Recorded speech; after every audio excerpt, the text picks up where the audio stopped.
Muchas gracias amigas y amigos por estar con nosotros en su programa Bienvenidos a América. Como lo pueden ver, con esta nueva escenografía, y se debe a que estamos haciendo un programa especial de la Día de Navidad desde Puebla, mi querido México, donde he estado vacacionando unos días, descansando unos cuantos y trabajando otros, siempre de verdad trayéndoles de corazón información útil, orientación responsable y sobre todo respuestas a sus preguntas sobre inmigración con nuestro buen amigo, el experto, el abogado migratorio, don Rafael Borras. Felicidades, Rafael. Felices fiestas. Felicidades, José. Un abrazo para ti, para tu familia, para todo el equipo de producción y para todos nuestros amigos y amigas que nos están viendo o escuchando. Feliz Navidad y próspero año nuevo. Feliz Navidad, próspero año nuevo. Esperamos que hayan pasado, estén pasando, ¿verdad? Porque estas fiestas se extienden aquí en México hasta el 6 de enero, Rafael, la rosca de Reyes. No sé cómo es en Puerto Rico, pero festejamos desde el 16 de diciembre, posadas todos los días hasta el 23, luego Nochebuena, luego el día de Navidad, luego las fiestas con las familias. Yo tengo 3 familiares que cumplen cumpleaños aquí en Puebla entre el 25 y el 31 de diciembre, imagínate. Y después la recorremos con el Año Nuevo y después el 6 de enero la Rosca de Reyes. Vamos, todo está diseñado para estar unidos en familia. Eso es muy importante, José. En Puerto Rico siempre nos llenamos la boca diciendo que tenemos las Navidades más largas del mundo, ¿verdad? En Puerto Rico empezamos a celebrar desde el día de Thanksgiving, incluso desde antes, ahora desde después de Halloween ya estamos pensando en la Navidad. Prácticamente el país y la economía y todo el gobierno, todo se paraliza porque tenemos unas fiestas muy extensas. Ya entonces pasamos el Día de Reyes y luego ya a finales de enero se celebra una fiesta de pueblo que está todo el mundo en las calles, se llama las fiestas de la calle San Sebastián, que son en el viejo San Juan. Es una celebración fabulosa también como cierre de esta época navideña. Así es que estamos prácticamente desde inicios de noviembre hasta finales de enero celebrando esta época. Bueno, aquí te voy a decir cómo celebramos en la cena de Navidad, Rafael, pero en el caso de Puerto Rico, ¿cuál es la cena típica de Navidad?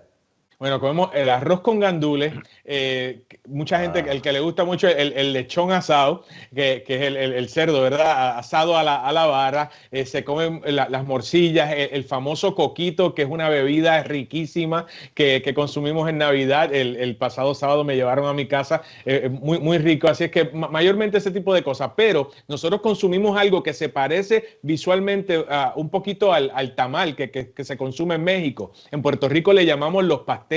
Es una masa muy rica y se rellena con carne de cerdo o con pollo. A mí me gusta el de pollo y se le llaman los pasteles. Se parece mucho a los tamales, muy rico y es muy es lo que siempre se consume en la época navideña.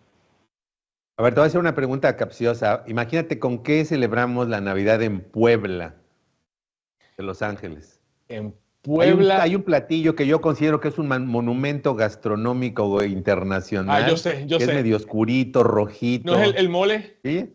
El mole, señores y señores. El mole poblano es un monumento gastronómico. Yo soy mexicano. Oriundo de Puebla. La historia es muy bella porque fueron las monjas de un convento de Santa Clara, me parece, en Puebla de Los Ángeles, donde venía una visita de España. Acuérdense, en ese entonces esto se llamaba la Nueva España, antes de que lográramos nuestra independencia en 1810, y entonces le querían preparar un platillo que jamás hubiera comido en su vida, ¿verdad? Y lo que se les ocurrió fue hacer es que no lo puedo llamar de otra manera, un monumento gastronómico, porque demora 72 horas su preparación. ¿Cómo? Lleva más de 25 ingredientes, lleva plátano, tortilla, pan, 5 tipos diferentes de chiles, ajonjolíes, especias, y se hornea en horno de leña, se ponen ollas de barro. Es una cosa, de verdad es extraordinaria. A ver si puedo, artesanal 100%. Yo diría que artística, ¿verdad? Lo artesanal es lo que se hace en serie, y esto es sui generis, es especial. Así que eso es lo que se come aquí en esta región, sus tamalitos, romeritos. Cuando me invites a Puebla, yo quiero probar con tortitas de camarón. Eso es, no, de verdad, están todos invitados. Aquí a Puebla, por supuesto, me va a dar mucho gusto. Mi casa es su casa. Y Rafael, ya la pasamos platicando mucho tiempo. Vamos mejor a las actualidades de la semana. Ya me dio hambre otra vez. Vamos al recalentado. Vamos a las actualidades migratorias de la semana. Esto es Actualidad Migratoria, el resumen de las noticias que ocupan los titulares en la prensa nacional. Bueno, pues ya me puse los lentes para las actualidades porque luego de la amenaza de Trump de imponerle 25% de aranceles a Canadá y a México en caso de que no cierren la frontera a las personas y a la droga, bueno, pues ahora Canadá, el primer ministro Justin Trudeau, que le fue a hacer vino a hacer la barba aquí a Donald Trump a Mar-a-Lago, pues está proponiendo una fuerza policial conjunta con Estados Unidos para combatir el tráfico en la frontera. Ojo, conjunta, pero nada más los dos. Me dejaron fuera a México. Esta propuesta de 908 millones de dólares incluye la creación de una fuerza policial conjunta para enfrentar el tráfico de drogas sintéticas y de personas. Esto de alguna manera responde a estas amenazas del presidente Trump, ¿verdad? Bueno, Canadá también implementará una unidad de inteligencia aérea equipada con helicópteros, drones y torres de vigilancia. Me sigue fascinando, Rafael, cómo simplemente una declaración de un presidente electo pone tanto en movimiento. ¿Qué te parece esta reacción canadiense? Mira, ¿verdad? Estaba de esperarse. Aquí sabemos, ¿verdad?, cómo siempre ha sido la relación entre Estados Unidos y Canadá. Canadá siempre es el hermanito menor que tiene que obedecer lo que dice los Estados Unidos, ¿verdad? Obviamente tiene muchos beneficios y muchos privilegios. También el gobierno de Estados Unidos tiene muchísimos privilegios y especialmente comerciales para operar en este gran país que es Canadá. Pero sabemos que Trudeau salió bastante bravito al principio, hizo su fuerza, pero Donald Trump lo apretó un poco y ya fue allá a besarle la sortija, como dice en la mafia, a besarle la sortija al presidente Trump y ya está diciendo, ¿verdad?, que va a fortalecer la frontera y que va a colaborar en esos esfuerzos.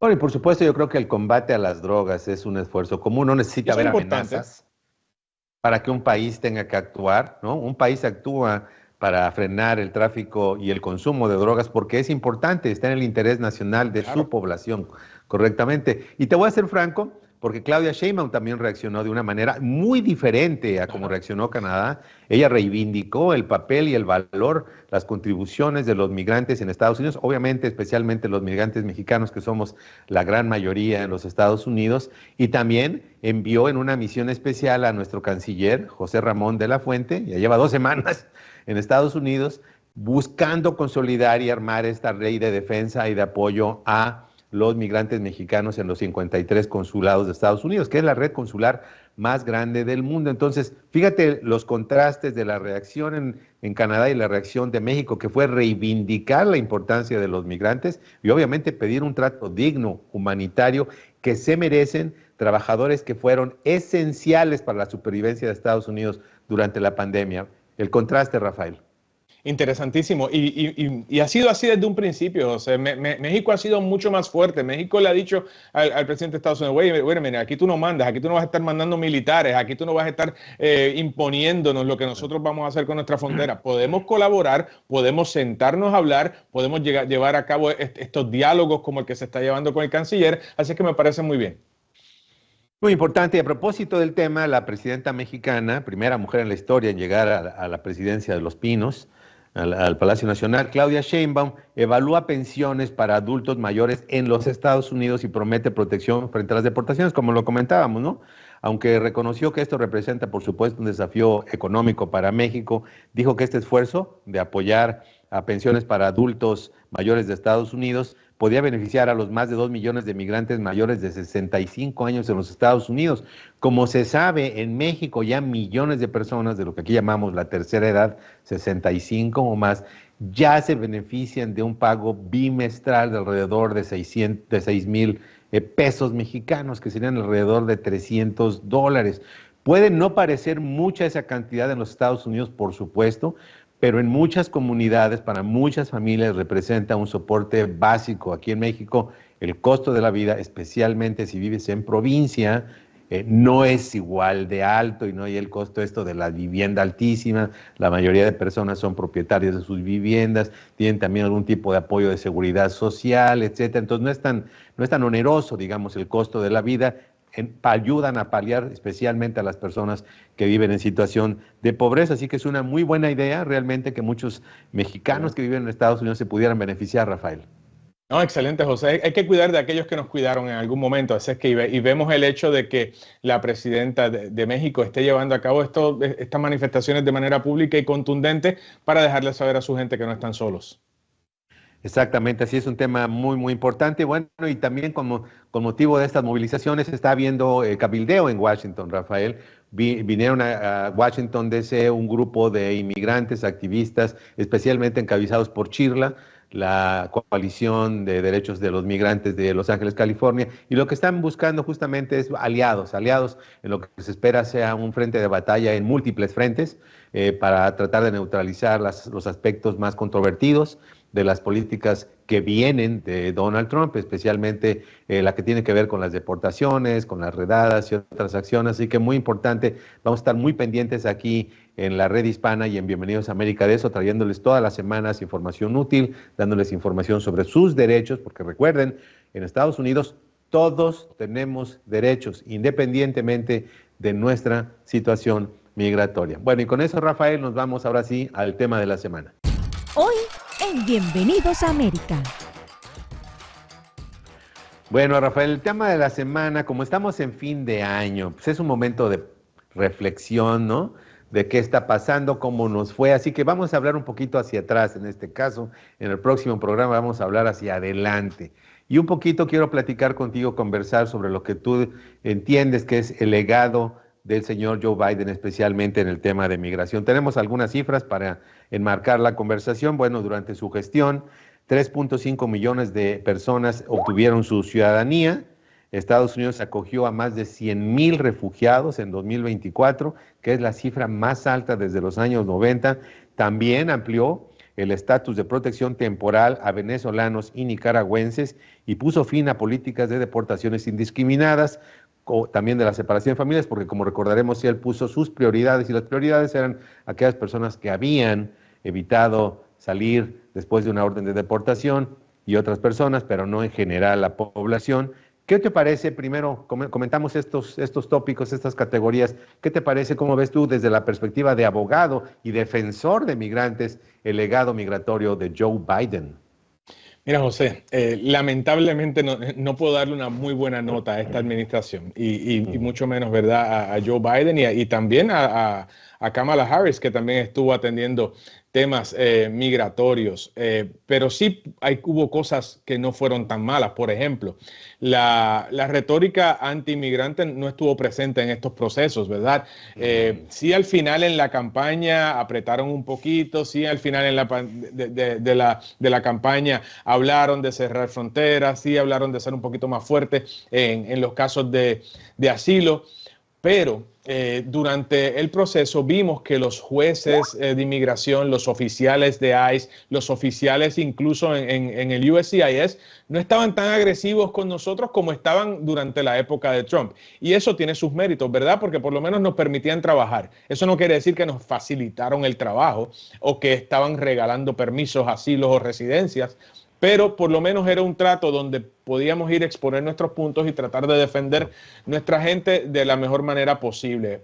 Ahora, también vimos una administración donde las promesas que nos habían hecho de campaña, que ayudaron a que la comunidad latina eligiera a Biden y tuviera fe en su administración, no fueron cumplidas. Nunca vimos un esfuerzo que llegara a acercarse a aquella reforma migratoria que nos prometieron. Me preocupa que no se hizo nada, absolutamente nada con el tema de DACA.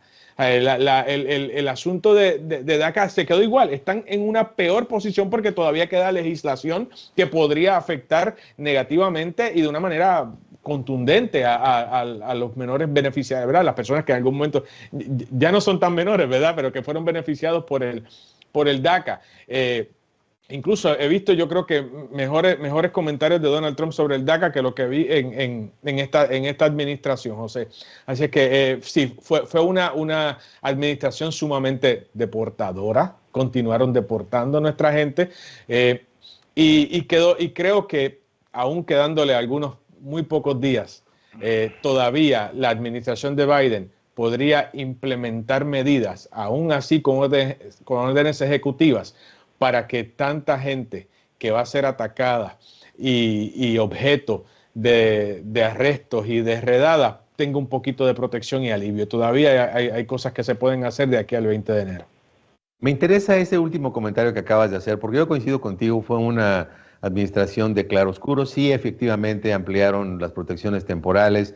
Al final, casi que por motivos electorales, sacaron sus dos programas para ayudar a personas indocumentadas casadas con cónyuges estadounidenses, y lo de DACA, que finalmente quedó en suspenso en los tribunales. Pero, ¿qué podría ser? Dame un par de temas que podría ser por orden ejecutiva entre este día y el 20 de enero Joe Biden para dar un elemental sentido de protección a los migrantes más vulnerables. Por ejemplo, José, hay muchísimas personas que tienen órdenes de deportación bastante viejas, que tienen 10, 15 años, y no se les ha permitido, y son personas que ahora tienen hijos ciudadanos, que pueden arreglar aquí en los Estados Unidos, que no tienen castigos permanentes, personas que tuvieron una orden de deportación tal vez porque no se presentaron a la corte. La administración de Biden hoy mismo podría ordenarle a las oficinas a la corte de inmigración a reabrir esos casos de aquellas personas que tienen la posibilidad de arreglar aquí en los Estados Unidos, para que estas personas no empiecen el 20 de enero con una orden de deportación con Trump. El caso de los cubanos también, el presidente Biden todavía podría ordenar a que aquellas personas que se les negó el parol cubano, porque la ley de ajuste cubano todavía existe, le dieron un I-220A, o sea, una orden de supervisión, y fueron puestos en proceso de deportación. Eso lo puede resolver Mayorkas con una firma muy fácil. Así es que medidas como esta, el asunto de DACA, ofrecer una protección adicional para que Trump tenga que estar litigando tal vez 20 años más por el DACA, también se podría hacer a través de otra orden ejecutiva. Así que yo creo que hay mucho que se puede hacer. No se puede resolver una reforma migratoria, mucho menos ahora cuando los congresistas están celebrando la Navidad, pero se pueden llevar a cabo a través de órdenes ejecutivas medidas que puedan aliviar temporalmente el dolor de nuestra gente. Muy, muy interesante tu comentario, Rafael. Ojalá nos estén tomando en cuenta allí en la Casa Blanca, memorando a la Casa Blanca. Todavía pueden hacer cosas, porque en efecto coincido contigo, al igual que ocurrió en los 2 primeros años del presidente Obama, donde él tuvo el control de la Cámara Baja, del Congreso, del Senado y de la Casa Blanca. Todo el capital político que tuvo lo destinó a la ley de reforma de salud. No que no sea un tema sumamente importante, lo es, pero dejó en la congeladora definitivamente un 20 de capital político para la reforma migratoria, y lo mismo ocurrió durante la presidencia de Joe Biden, hay que reconocerlo. Le tocó bailar con la más fea, le tocó la pandemia de COVID, pero también hay que decir que no destinó capital ni hizo un esfuerzo, que al menos no visible, de cumplir su promesa de hacer una reestructuración plena del sistema de asilo. Así las cosas, pero bueno, con eso nos quedamos. Ya platicamos mucho, Rafael. Bueno, es un programa especial de Navidad, ¿verdad? Claro que sí. Se vale platicar, y hablamos del mole y el arroz con gandules y todo eso, pero ahora sí vamos a las preguntas del público, por favor. Inmigración, preguntas y respuestas, solo aquí, en Bienvenidos a América. Llama ya al 1-800-248-3232. Perfecto, muy bien, muchas gracias por sus preguntas, sus comentarios, gracias por la confianza. Esperamos que estén pasando unas fiestas de fin de año. Vamos a Nashville, Tennessee, por favor. Sí, buenas tardes. Solo quería preguntarle, es que mi caso es de que ya no puedo arreglar porque en el 99 me deportaron. Entonces fui otra vez con el licenciado para ver si podía arreglar por parte de mi hija, que ya es mayor de edad y es ciudadana americana, pero me dijeron que no puedo porque fui deportada porque traté de pasarme por americana y por eso fue que me deportaron. Quisiera saber si hay alguna ley que me permita arreglar mi residencia. Gracias. Lamentablemente no existe un mecanismo, a menos que seas víctima de un crimen aquí en los Estados Unidos y se te pueda aprobar una visa U. Está muy difícil el caso, está sujeta a un castigo permanente por haber sido deportada y luego haber entrado a los Estados Unidos. Pero peor que eso, tienes el asunto de que te acusaron y alegadamente probaron de que te hiciste pasar por un ciudadano americano. Y eso es un peligro, un pecado capital aquí en la ley migratoria. Así es que lamentablemente no veo, ¿verdad? Obviamente me gustaría que consultaras, buscaras una segunda opinión, habla conmigo, me puedes llamar, tal vez hay algún asunto de tu caso que no conozco porque no me lo dijiste aquí, pero con el panorama que me estás planteando no entiendo que puedas obtener una residencia, tal y como está la ley al día de hoy. Muy bien, muchas gracias, Rafael. Bueno, y tenemos una invitada muy especial en el programa, Rafael, una cliente tuya. Estamos haciendo contacto con Raquel Manash. Ella es venezolana, ex jueza, perseguida desde sus tiempos como jueza y tuvo una experiencia muy interesante en el tema de migratorio, así que le damos la bienvenida a Bienvenidos América a Raquel Manash. ¿Cómo está, abogada? Buenas tardes. Hola, un gusto conocerle. Buenas tardes.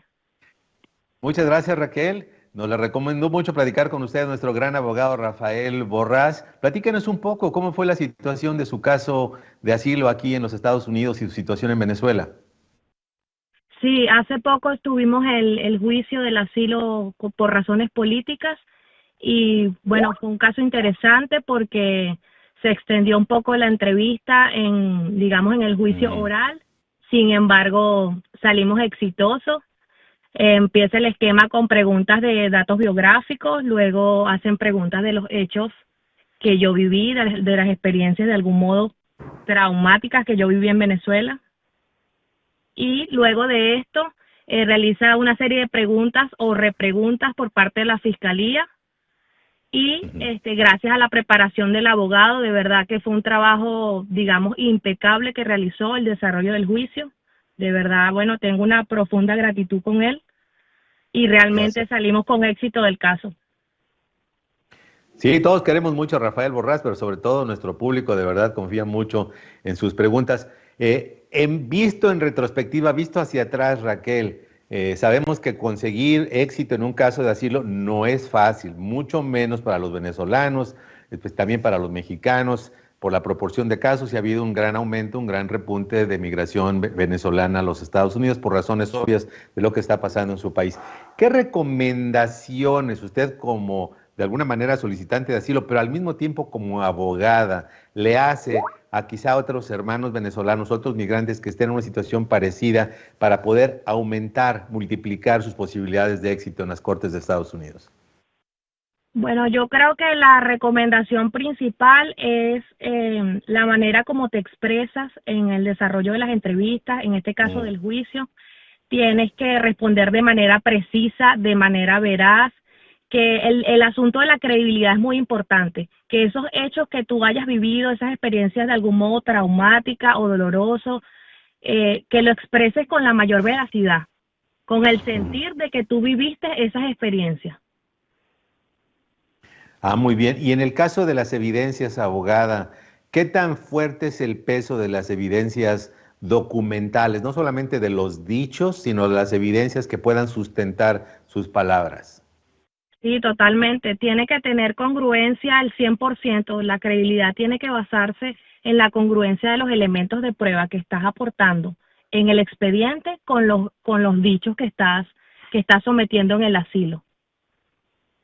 Muy importante. Y quiero hacerle una pregunta a Rafael. Felicidades, Rafael, a ambos, por supuesto, por este exitoso caso. Sabemos que la obtención de una afirmativa de un proceso de asilo es bien complicada. El porcentaje es muy mínimo. ¿Qué le recomendarías a personas que están pensando en hacer el asilo como una posibilidad y que realmente sus posibilidades son mínimas o casi son nulas y probablemente estarán perdiendo tiempo y dinero en este proceso? ¿Cuál es tu recomendación como abogado?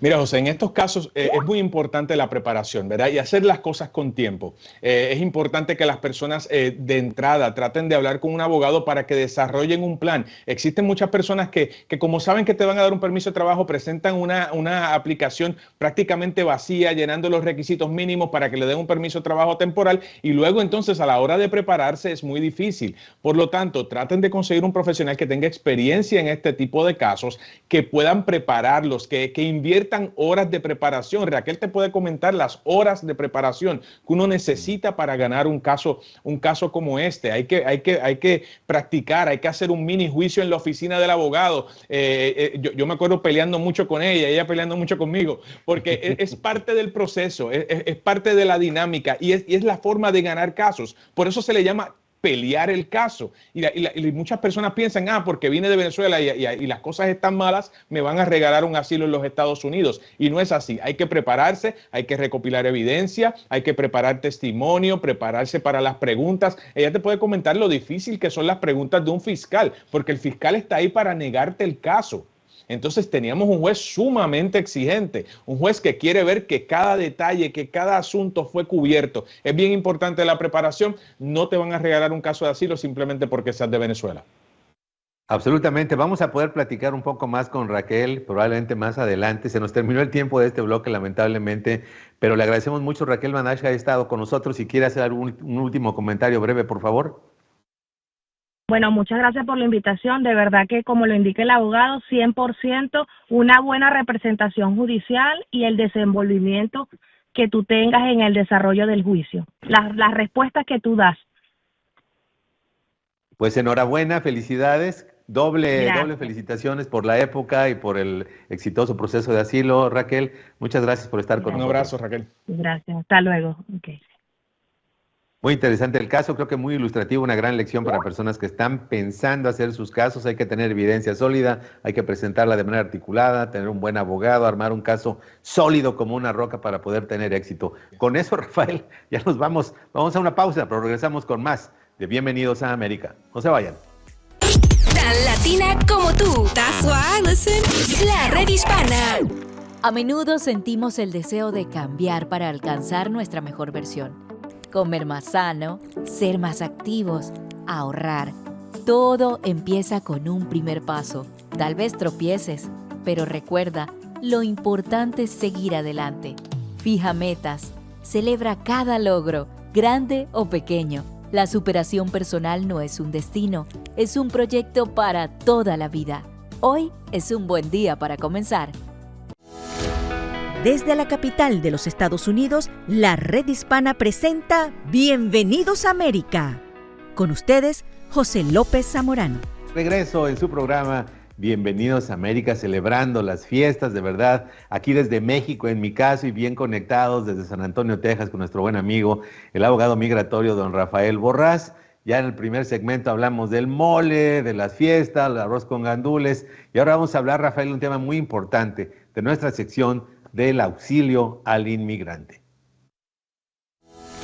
Esto es Bienvenidos a América, tu mejor recurso en temas migratorios.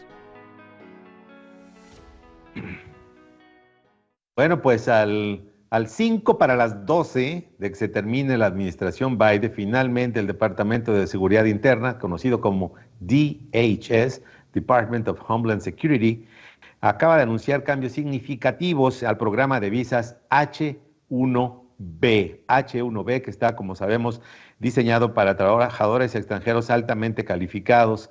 Y la idea de este proceso de modernización es agilizarlo, mejorar la flexibilidad para los empleadores y trabajadores y reforzar la vigilancia contra abusos. Entre las mejoras se incluye una transición más fluida para estudiantes internacionales que ya son portadores de la famosa visa F de FI al estatus de H-1B y evitando interrupciones en su autorización de empleo. También se van a modernizar los criterios de ocupaciones especializadas y se introdujo un nuevo formulario, el I-129, que será obligatorio a partir del 17 de enero de 2025. Rafael Borrás, querido abogado, ¿cuál es la implicación, cuál es la importancia de estos cambios? Es bien importante, José, que se modernice este sistema, porque una de las cosas que pasa es que tenemos personas que vienen con visas de estudiante, vienen aquí a los Estados Unidos, empiezan con su visa de estudiante, entonces existen compañías que quieren retener ese talento aquí. ¿Qué pasa? Si no existe un proceso claro entre cómo yo paso de la F1 a la H1B, o tengo que entonces salir a mi país a esperar entonces poder obtener otra visa, el hecho de que se agilice ese proceso y se cree una manera bastante fácil, porque es que inmigración tiene toda la información, ¿por qué entonces complicarle tanto? Porque le diste esa visa de estudiante, tienes este joven aquí que puede soñar con un empleo aquí a largo plazo a los Estados Unidos, y siempre ha sido un problema esa conexión. Ahí siempre hay un disloque, hay un problema entre cómo paso de visa de estudiante a tener una visa de empleo, y creo que es uno de los propósitos que tienen estas nuevas medidas, que lo faciliten, que sea más claro, que los requisitos no sean tan excesivos cuando ya inmigración tiene tanta información de esas personas. Ahora, el tema de los estudiantes extranjeros, Rafael, Evidentemente es un tema que puede llegar a ser delicado bajo el gobierno de Donald Trump, porque me parece que es perfectamente legítimo que un estudiante extranjero que venga a Estados Unidos a estudiar especialmente niveles de maestría o de doctorado quiera quedarse en los Estados Unidos, que es un gran beneficio para este país, porque ese costo de la educación lo pagó el estudiante, pero los beneficios de esa educación los va a obtener los Estados Unidos. ¿Hasta qué punto te preocupa que bajo la era Trump esto se asuma como que es un trampolín, ¿no?, de estudiantes chinos e indios especialmente, que son la abrumadora mayoría de estudiantes extranjeros en los Estados Unidos, hay que decirlo, y la mayoría de ellos vienen a carreras de ingeniería, que se vea como un trampolín y que ahorita lo que está haciendo la administración Biden ahora busque ser bloqueado por la era Trump? ¿Te preocupa en algún sentido? No para estas visas, José, y te voy a decir por qué. En estos días salió un reporte de todos los trabajadores extranjeros que utilizan y solicitan las compañías de Donald Trump.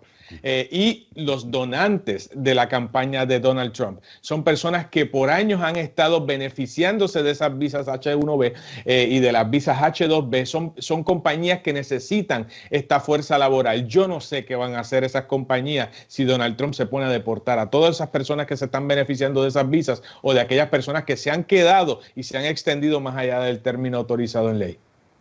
Yo pensé que ibas a decir que no va a haber problema porque la persona que le susurra al oído a Donald Trump está más cerca que nadie. Claro, del oído derecho y del izquierdo de Donald Trump se llama Elon Musk. El presidente ad hoc. Obviamente. El presidente de facto.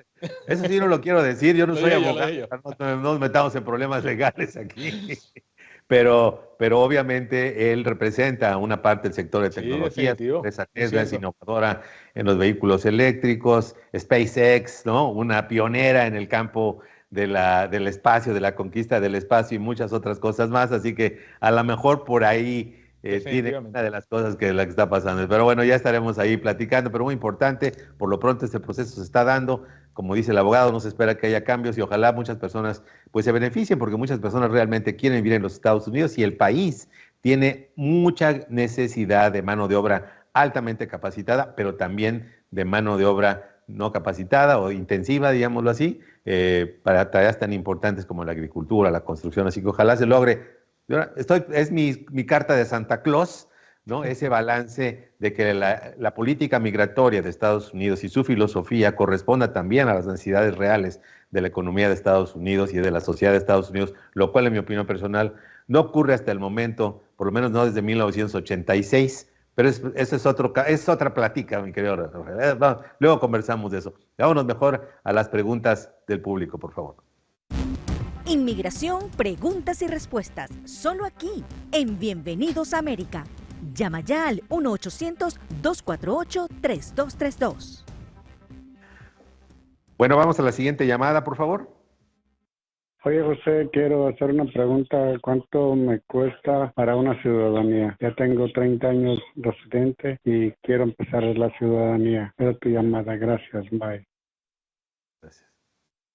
Bueno, mira, si vas a utilizar un abogado, el costo de un proceso de ciudadanía está alrededor de $2,000, ¿verdad? Y la mayoría de los abogados hacen planes de pago. Pero también tienes la tarifa con el USCIS, que son $760. Si no puedes costear la tarifa del USCIS, existe una solicitud que se puede hacer para eximirte de ese pago. Es un proceso un poquito engorroso, te pide mucha documentación. Si lo puedes pagar, págalo para que salgas de eso. Pero sí es un trámite que debes hacer, especialmente ante las amenazas de la administración que empieza en enero. La administración Trump del mediodía del 20 de enero, que por cierto, inicialmente estuvo medio reticente, pero ahora Joe Biden dice que sí va a participar en la ceremonia de inauguración de Donald Trump. Yo recuerdo, Rafael, la ceremonia de inauguración de Trump, que ahí estuvo Obama.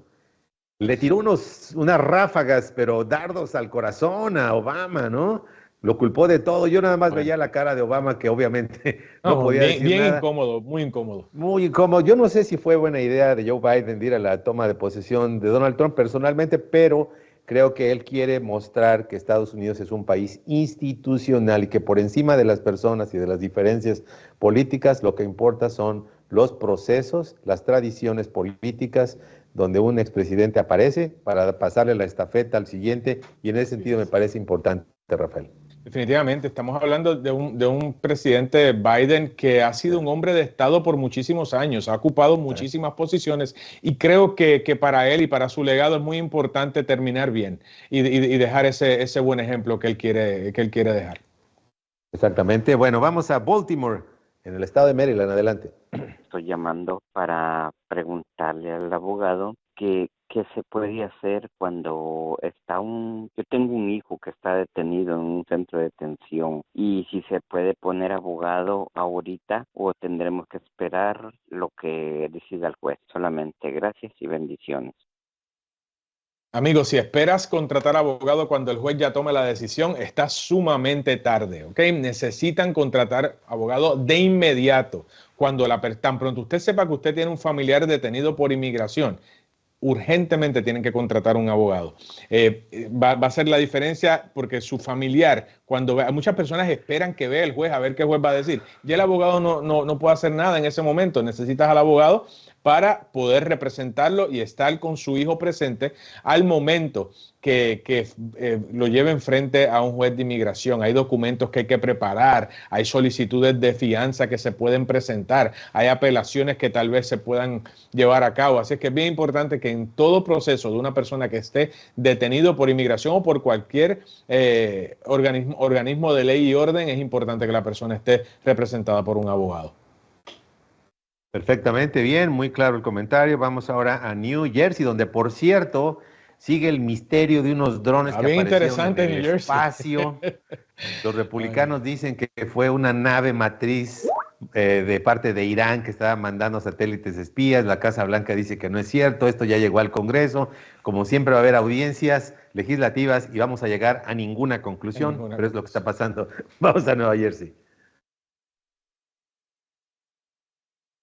Estoy llamando porque me gustaría preguntar acerca de mi caso, y es que hace un tiempo yo recibí un permiso. Yo hice un cambio de estatus de visa de turista de 1B2 a S1 y me dieron un permiso. Ya voy para 8 meses. Casi muy pronto mi periodo acá se está por vencer. Entonces yo quiero saber qué pasa si ya después que mi programa termine, qué pasaría si yo regreso a mi país y cuando quiera regresar aquí con mi visa anterior, o sea, mi visa de turista, si yo pudiera regresar sin ningún problema, o si el hecho de haber hecho ese cambio aquí de inmediatamente me tumbaba la visa de turista. Esa es mi pregunta.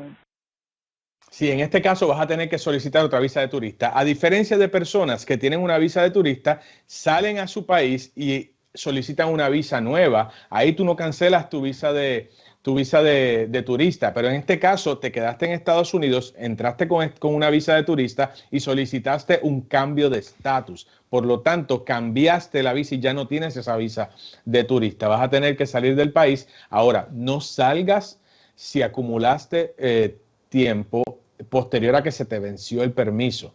Okay, consulta con un abogado antes de salir. Nos puedes llamar al 210-996-5838 para poder apoyarte con eso, porque me preocupa que entonces te quedes un poquito más del tiempo necesario, acumules tal vez presencia ilegal, 180 días, y cuando salgas no puedas regresar.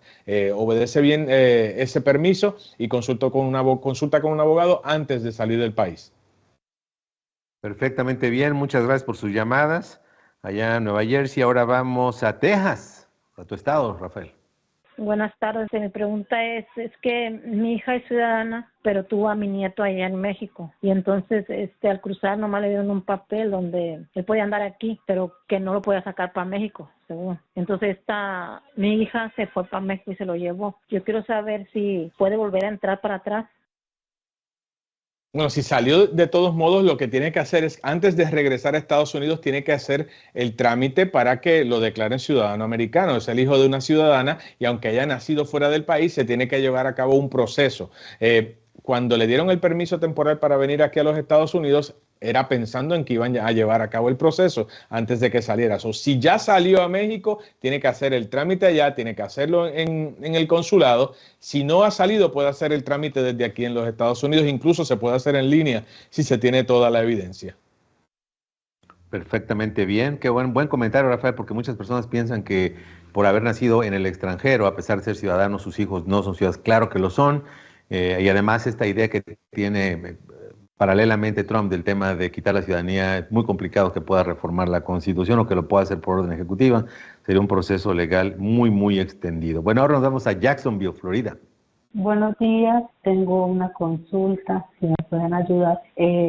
Yo hace 6 meses ya tengo los papeles de permiso de trabajo de mis hijos y el mío, pero mi hijo menor, que tiene 8 años, él es discapacitado. Mi pregunta es, ¿yo puedo pedir ayuda monetaria por él? Y quería saber si eso es carga pública.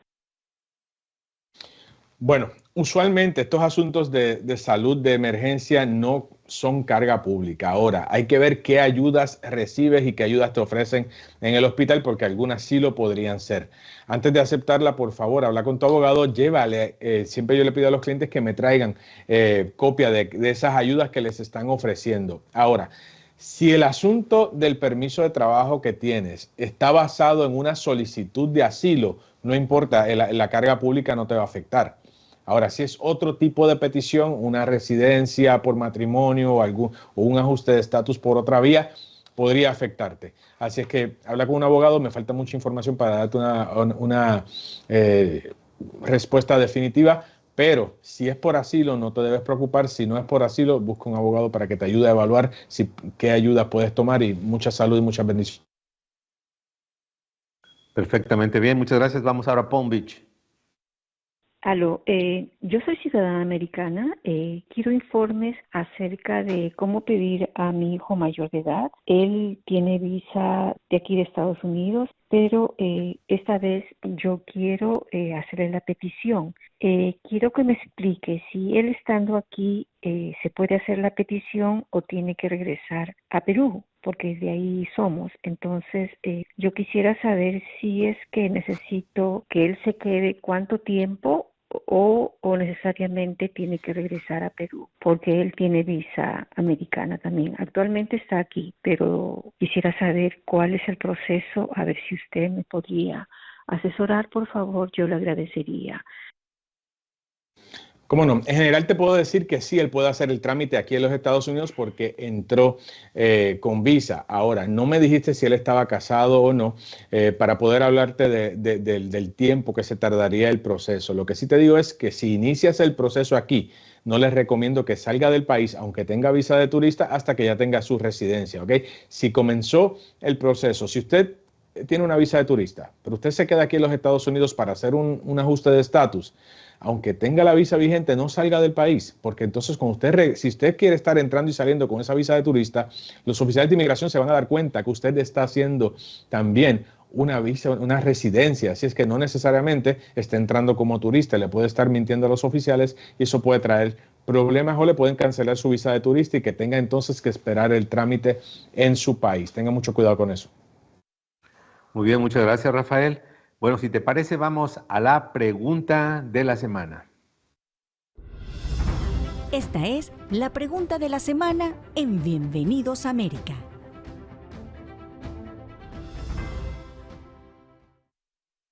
Bueno, pues tenemos muchas preguntas, Rafael, especialmente porque obviamente hay temor por las deportaciones de la era Trump. Así que la pregunta de semana tiene que ver precisamente con ese tema.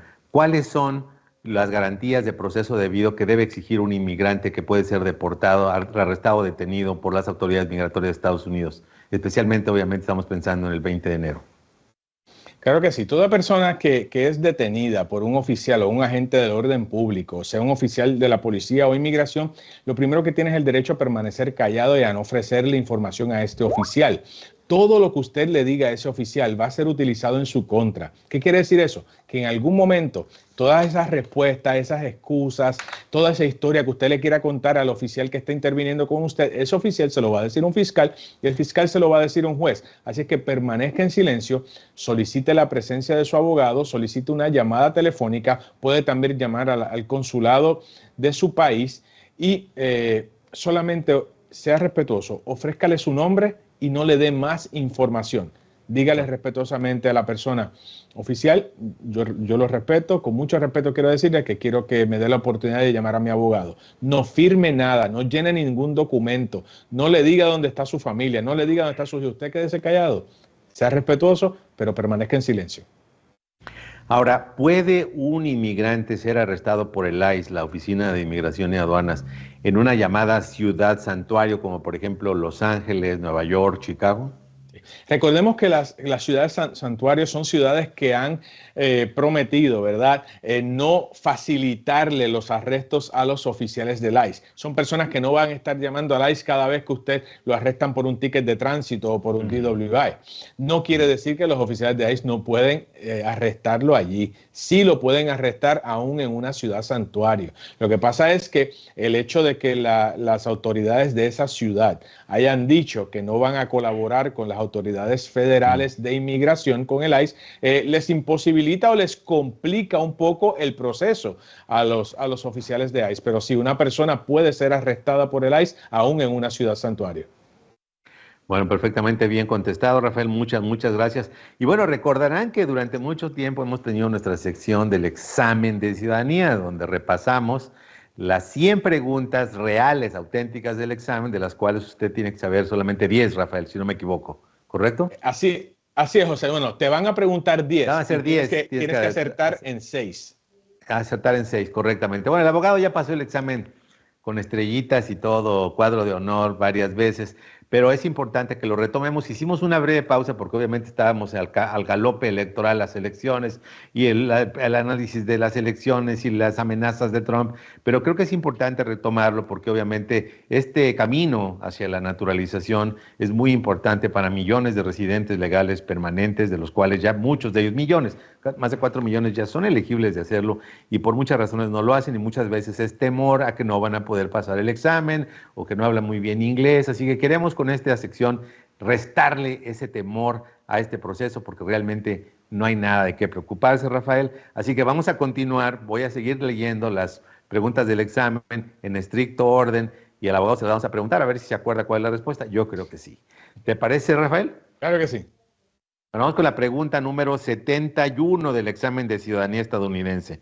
¿Qué territorio compró Estados Unidos a Francia en 1803? Bueno, los que se llamaba en aquel momento el territorio de Luisiana, que hoy es el estado de Luisiana. ¿Y sabemos por qué se llama Luisiana? Porque había un señor Luis, una señora que se llamaba Ana. ¿Cuál es? Por el rey Luis, el rey Luis de Francia. Bueno, 72. Mencione una guerra en la que peleó los Estados Unidos durante los años de 1800. Bueno, hay varias guerras, ¿verdad? Todo el mundo recuerda la guerra civil, también está la guerra de 1812, la guerra con México, ¿verdad? The Mexican-American War. Y la guerra civil es la que mucha gente contesta, pero aquellos que sean de México, acuérdense que esa fue una guerra que se peleó en los 1800 también.